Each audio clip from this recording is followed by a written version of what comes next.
नमस्कार मंडळी. भगवान शंकराची पूजा करताना आपण सर्वजण शिवलिंगावर जल अर्पण करतो.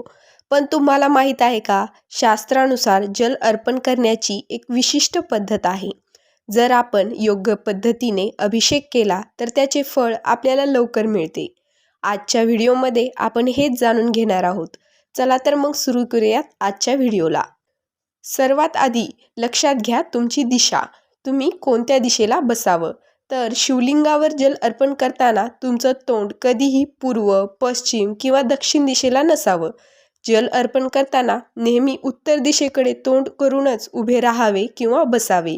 ही दिशा शिवशक्तीची दिशा मानली जाते, म्हणून या दिशेला बसूनच जल अर्पण करावे. तसेच दुसरा मुद्दा म्हणजे जल अर्पण करण्याचा योग्य क्रम. अनेकांना वाटते की थेट पिंडीवर पाणी ओतावे, पण तसे नाही. जल अर्पण करण्याचा एक क्रम आहे. सर्वात आधी शिवलिंगाच्या उजव्या बाजूला जल अर्पण करा, जे भगवान गणेशाचे स्थान आहे. मग डाव्या बाजूला जल अर्पण करा, जे भगवान कार्तिकेयांचे स्थान आहे.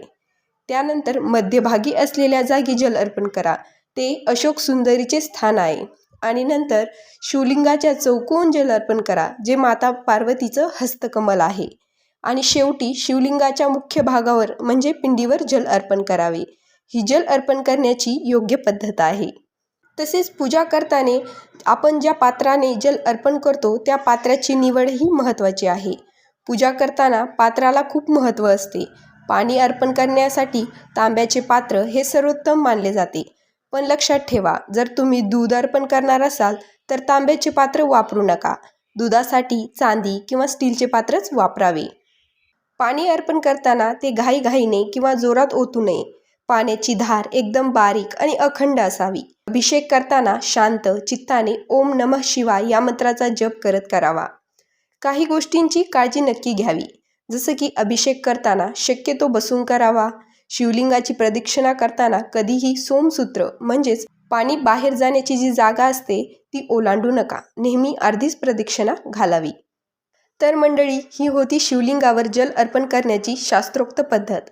पुढच्या वेळी मंदिरात गेल्यावर या गोष्टी नक्की लक्षात ठेवा. तुम्हाला हा व्हिडिओ आवडला असेल तर लाईक करा आणि तुमच्या मित्रपरिवारासोबत शेअर करा. आणि अशीच माहितीपूर्ण व्हिडिओसाठी आपल्या ज्ञानभक्ती मराठी यूट्यूब चॅनलला सबस्क्राईब करायला विसरू नका. धन्यवाद.